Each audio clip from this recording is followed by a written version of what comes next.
Kung gusto mong makatulong sa pagkontrol ng blood sugar sa araw-araw na pagkain, may ilang simpleng habits na pwedeng gawin habang kumakain. Una, ang kanin.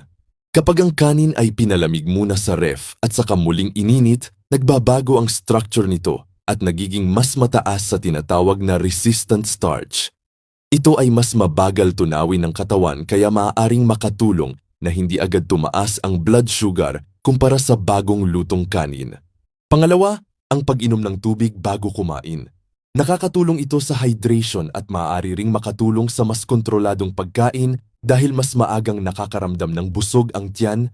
Pangatlo, ang pagkain muna ng gulay at protina bago ang kanin. Kapag inuuna ang fiber at protein, mas bumabagal ang pag-absorb ng asukal sa dugo pagkatapos kumain, kaya mas stable ang energy at mas iwas sa bigla ang spike ng blood sugar. Pang-apat, siguraduhing may protina lagi sa bawat pagkain tulad ng itlog, isda, manok, tokwa o munggo. Nakakatulong ito hindi lang sa muscle support kundi pati sa mas maayos na blood sugar response at mas matagal na busog.